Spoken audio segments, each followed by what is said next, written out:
بسم اللہ الرحمن الرحیم الحمدللہ رب العالمین والصلاة والسلام علی سید الانبیاء والمرسلین۔ میرے پیارے بھائیوں اور بہنوں، آج ہم رسول اکرم صلی اللہ علیہ وآلہ وسلم کے ایک عظیم فیصلے کا ذکر سنتے ہیں۔ ایک ایسا فیصلہ جو عدل، انصاف، کتاب اللہ کی حکمیت اور شریعت محمدی صلی اللہ علیہ وآلہ وسلم کے جمال کو پوری شان کے ساتھ واضح کرتا ہے۔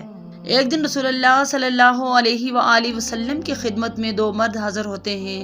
ایک آگے بڑھ کر ادب سے عرض کرتا ہے، یا رسول اللہ صلی اللہ علیہ وآلہ وسلم، میں آپ کو اللہ کی قسم دیتا ہوں، آپ ہمارے درمیان کتاب اللہ کے مطابق فیصلہ فرمائیں۔ اس کا حریف جو بات سمجھنے میں زیادہ سمجھدار تھا فوراً کہتا ہے، یا رسول اللہ یہ ٹھیک کہتا ہے، لیکن مجھے بھی اپنی بات کہنے کی اجازت عطا فرمائیے۔ آقا دو جہان محمد مصطفیٰ صلی اللہ علیہ وآلہ وسلم نے شفقت سے فرمایا، کہو، اور پھر کہانی کا اصل باب کھلتا ہے۔ وہ شخص گہری سانس لیتا ہے اور کہتا ہے، یا رسول اللہ، میرا بیٹا اس آدمی کے گھر میں نوکر تھا، اس نے اس کی بیوی کے ساتھ گناہ کا ارتکاب کیا۔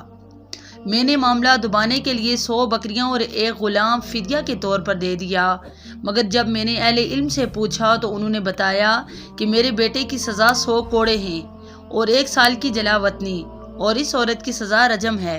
یہ سن کر رسول اللہ صلی اللہ علیہ وآلہ وسلم نے خدا کی عظمت کی قسم کھاتے ہوئے فرمایا، اس ذات کی قسم جس کے ہاتھ میں محمد کی جان ہے، میں تمہارے درمیان صرف کتاب اللہ ہی کے مطابق فیصلہ کروں گا۔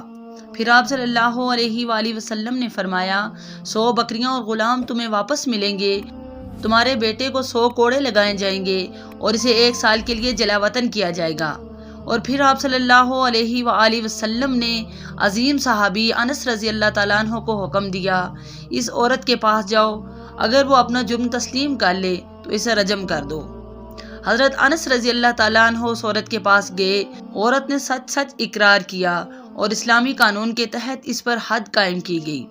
اللہ ہمیں دین کی سمجھ عطا فرمائے اور ہمارے فیصلوں میں عدل، دیانت اور حق پسندی کی توفیق دے، آمین یا رب العالمین۔ جزاکم اللہ خیر، والسلام علیکم ورحمۃ اللہ وبرکاتہ۔